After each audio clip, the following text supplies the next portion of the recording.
अब सबसे पहले देखिए कि आपके लेजिस्लेचर ने कितनी बारीकियां डाली हैं सेक्शन 41 में। Before the amendment of 2008, section 41 subsection 1 के क्लॉज ए में लेजिस्लेचर ने 3 फ्रेजेस का इस्तेमाल किया था।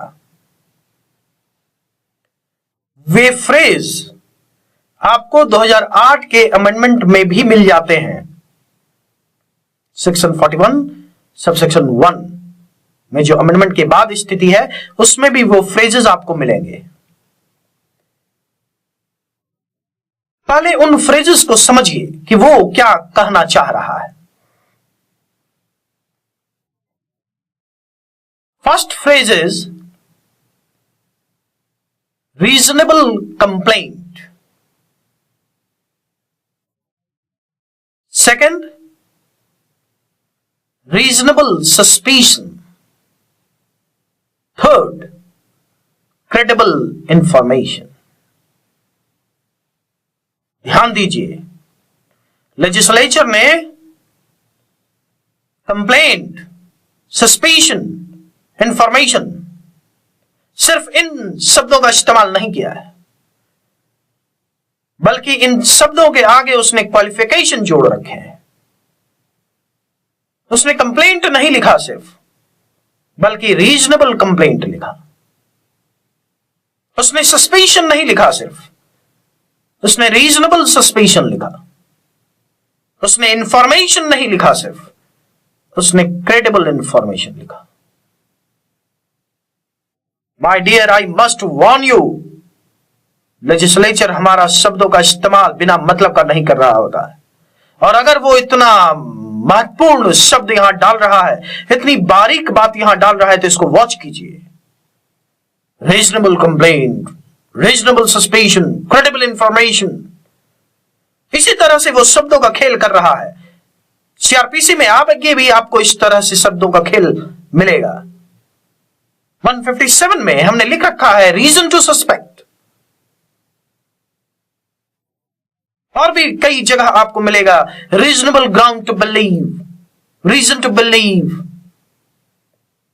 उसके इस खेल को समझिए, क्योंकि यहीं पे बारीकियां हैं।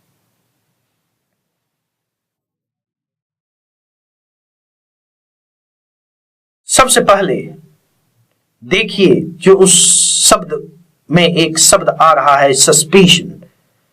किसको कहते हैं suspicion? What is this term suspicion?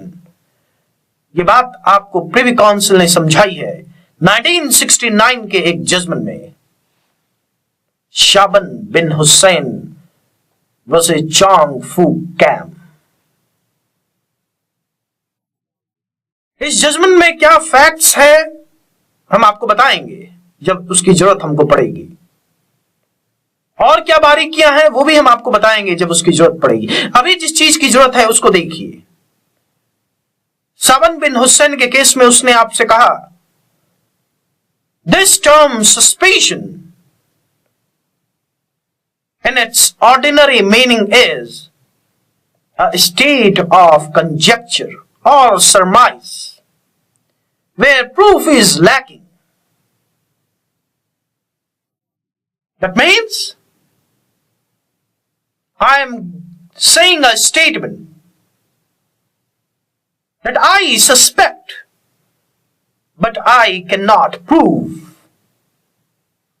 हमको संदेह है, लेकिन हम साबित नहीं कर सकते हैं। यहां पे जो भी फैक्ट्स आ रहे हैं वो सिर्फ एक अटकल, एक संदेह सृजित कर रहे हैं। ये संदेह, ये अटकल सृजित करने वाले तथ्य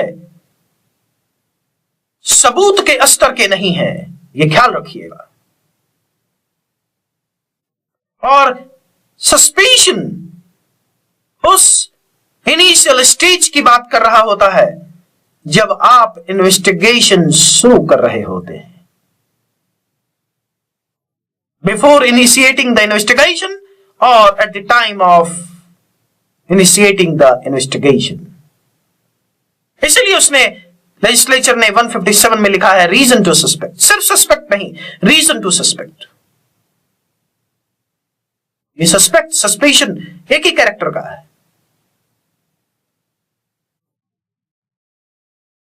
इस वक्त वो आपसे सबूत की बात नहीं कर रहा है। हां, जब इन्वेस्टिगेशन आगे बढ़ेगा और बहुत सारे फैक्ट्स हमारा पुलिस इकट्ठा करेगा, तब फिर वो एक प्रूफ का स्कोप ले रहा होगा।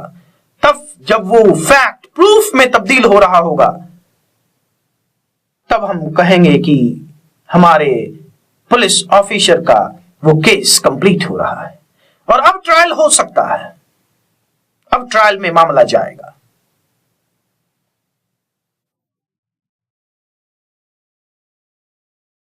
जज ने आपको साफ ये बात समझा दी कि सस्पेशन लिख के हम सिर्फ उन तथ्यों की बात कर रहे हैं which is just a सरमाइज, this is not the proof. लेकिन यहां पर लेजिस्लेचर ने 41 में क्या लिखा है उसको देखिए, रीजनेबल सस्पेशन। क्या मतलब होता है इस शब्द का?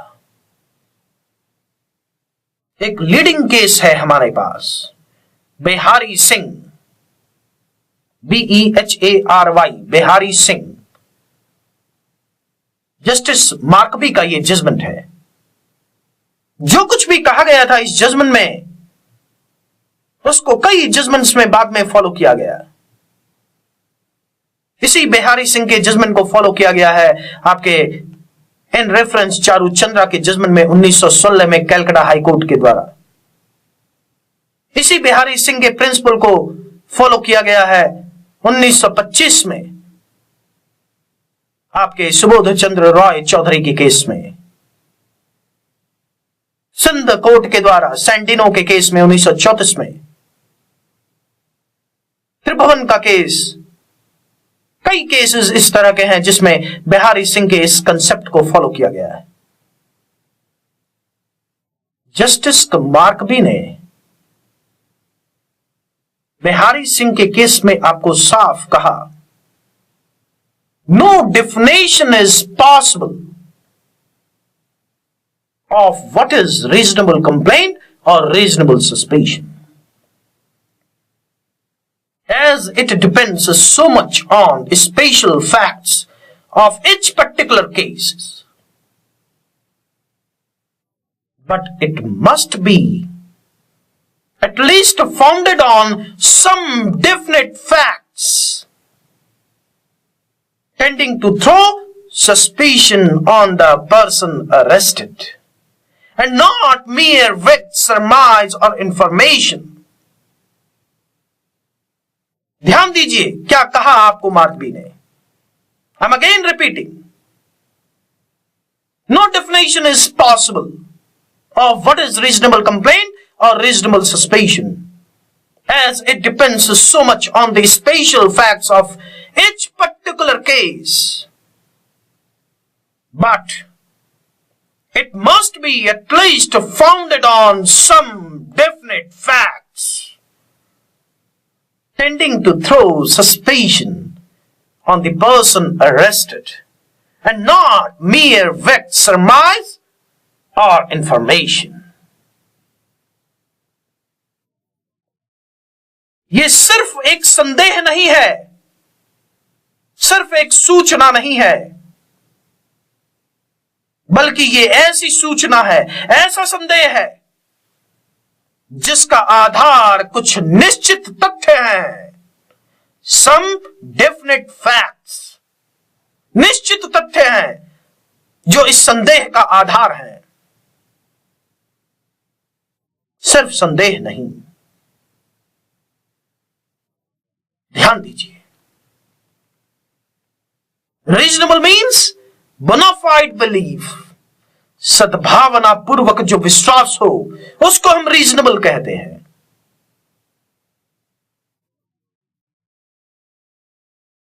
इसी कंसेप्ट को इन रेफरेंस चारू चंद्रा के केस में 1916 में 20 जुलाई 1916 का जजमेंट है, वो कलकत्ता हाई कोर्ट का, उसमें कहा गया कि बिहारी सिंह के केस में जो कहा गया था उस पर ध्यान दीजिए,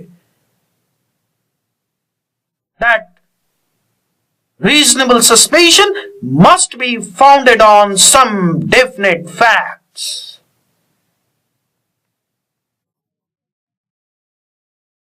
और यही कारण है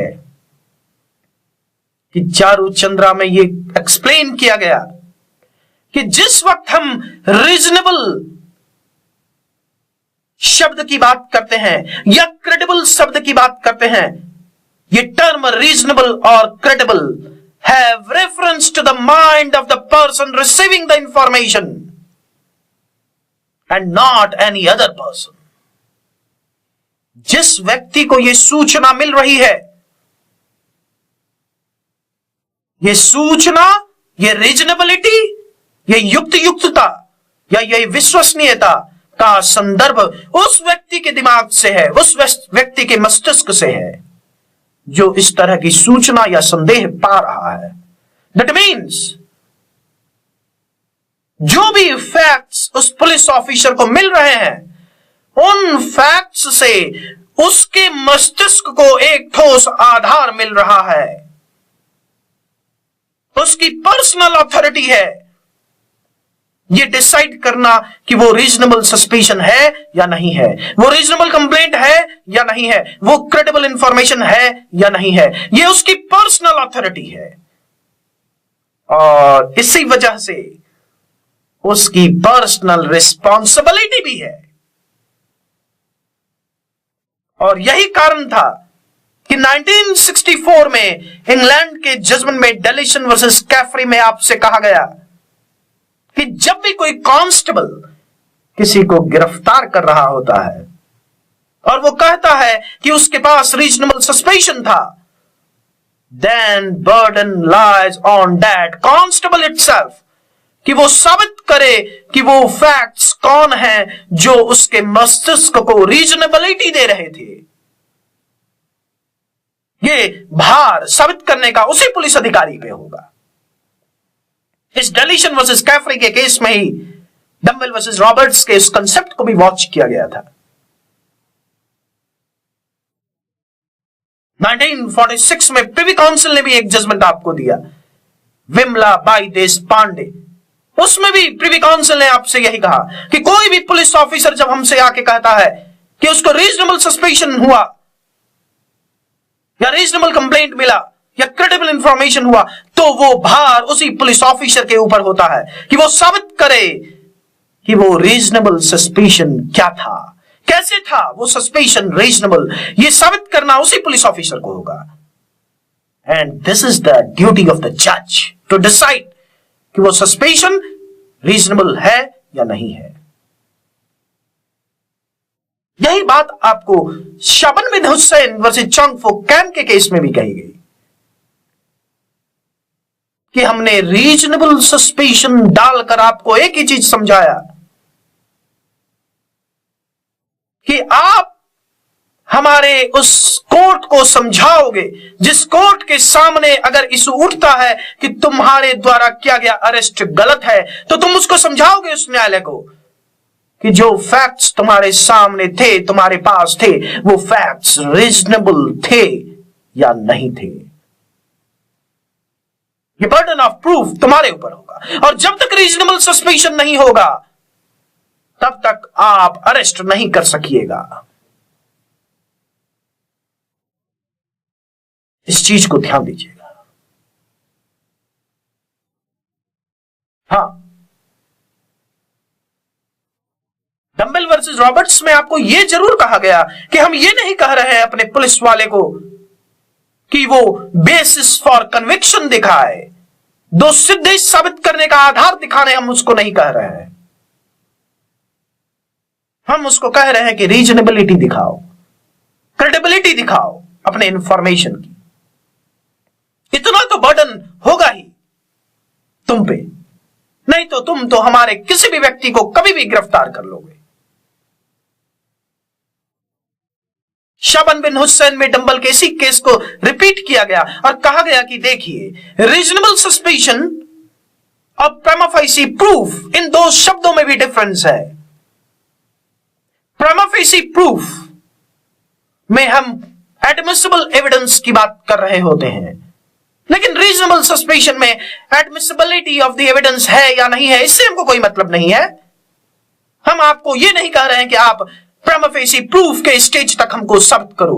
हम आपसे सिर्फ यह कह रहे हैं कि भले ही वो फैक्ट एविडेंस के रूप में कल ग्राह्य हो ना हो, हमको कोई मतलब नहीं है, लेकिन तुम वो फैक्ट्स हमको दिखाओ जिससे ये रीजनेबिलिटी, ये क्रेडिबिलिटी साबित हो रही हो, वो डेफिनेट फैक्ट्स, वो टेंजिबल फैक्ट्स। हमको लेजिस्लेचर ने यह समझाने की कोशिश की है, और इसीलिए चारू चंद्रा में कहा गया कि पुलिस ऑफिसर की पर्सनल अथॉरिटी है, पर्सनल रिस्पॉन्सिबिलिटी है। और आगे आपको चारू चंद्रा के केस में यही समझाया गया कि देखिए, जब आपकी ये पर्सनल रिस्पॉन्सिबिलिटी है, पर्सनल अथॉरिटी है कि रीजनेबिलिटी हो उस इंफॉर्मेशन की, क्रेडिबिलिटी हो उस इंफॉर्मेशन की, सस्पिशन की, तो उस वक्त आप अपना ये डिस्क्रिशन किसी को डेलीगेट नहीं कर सकते हो। ये नहीं कि आपने being a police officer information की क्रेडिबिलिटी तय की, सस्पेशन की रीजनेबिलिटी तय की, कंप्लेंट की रीजनेबिलिटी तय की, और आपने किसी दूसरे पुलिस ऑफिसर से कह दिया कि अरेस्ट करो। नहीं, ये नहीं है आपके पास power. You can't delegate your discretion. और ना ही आप किसी सीनियर पुलिस ऑफिसर के कहने पे किसी को गिरफ्तार कीजिएगा, क्योंकि कोई सीनियर पुलिस ऑफिसर जो भी इंफॉर्मेशन पा रहा है, जो भी कंप्लेंट पा रहा है, जो भी सस्पेशन पा रहा है, वो उसके दिमाग के रेफरेंस में है, वो उसके मस्तिष्क की स्थिति को साबित कर रहा है। और वो अपने मस्तिष्क में जिस इंफॉर्मेशन को क्रेडिबल, जिस सस्पेशन को रीजनेबल या जिस कंप्लेंट को रीजनेबल मान रहा है, उस चीज को वो आपको नहीं कह सकता है कि उसके आधार पे आप किसी को गिरफ्तार करो। That means you neither can delegate your power nor you are going to act on the order of any other police officer. ध्यान रखिएगा इस चीज को। और चारू चंद्र मजुमदार के इसी जजमेंट को फिर से फॉलो किया गया सुबोध चंद्र रॉय चौधरी के केस में 1924 कलकत्ता हाई कोर्ट का जजमेंट है। कहा गया कि देखिए क्या कहा था चारू मजुमदार के केस में कि जो भी क्रेडिबल है, जो भी रीजनेबल है, that is in reference to the mind of the person who is receiving the information. उसका कंसेप्ट किसी और के साथ नहीं जुड़ा हुआ है, and he can not delegate his authority. कोई दूसरा पुलिस ऑफिसर कहता है किसी एक पुलिस ऑफिसर को कि भाई तुम गिरफ्तार कर लो, तो फिर उसके ऑर्डर पे आप काम नहीं कर रहे हो। सुबोध चंद्र रॉय के केस में कहा गया कि देखिए, अगर आपको जरा सा भी कंफ्यूजन हो रहा है, जो क्लॉज आई हमने इंसर्ट किया है 1923 में सेक्शन 41 सबसेक्शन 1 में क्लॉज आई देखिए, 9th क्लॉज जो आपका है 1923 में वो अमेंड होकर आया था। और ये जजमेंट कब आया है सुबोध चंद्र रॉय चौधरी का? 1924 में। सुबोध चंद्र के केस में यही कहा गया कि जो क्लॉज आई हमने आपको 1923 में अमेंड करके दिया है, उससे कंफ्यूज मत होइएगा, क्योंकि क्लॉज आई में क्या बारीकी है उसको वॉच कर लीजिए। हमने वहां पे एक फ्रेज लिखा है, and it appears there from. ये फ्रेज हमने जानबूझ के लिखा ताकि आप सतर्क हो जाइए। हम जब क्लॉज आई को इंटरप्रेट करेंगे, हम घुसेंगे इस कंसेप्ट में। And it appears there from शब्द का इस्तेमाल करके आपको लेजिस्लेचर ने समझा दिया कि हम क्या कहना चाह रहे हैं क्लॉज आई में। इसलिए क्लियर रहिए।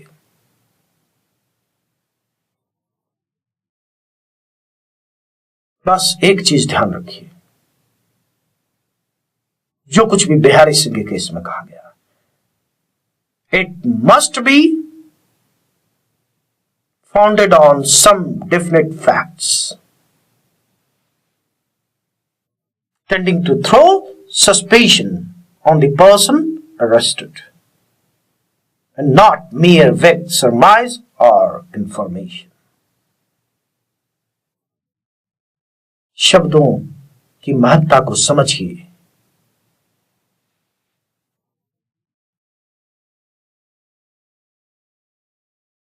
और अगर आपके लेजिस्लेचर ने इतनी बारीकियां डाली हैं और आपका पुलिस ऑफिसर किसी को भी अरेस्ट कर लेता है, एंड बीइंग ए जज आप कुछ उससे पूछते भी नहीं है, किसकी गलती है? लेजिस्लेचर की या आपकी? बीइंग ए जज ये आपकी गलती है, बीइंग ए लॉयर ये हमारी गलती है, बीइंग ए लॉ स्टूडेंट ये हमारी गलती है। ये हम शब्दों के महत्व को नहीं समझ रहे हैं।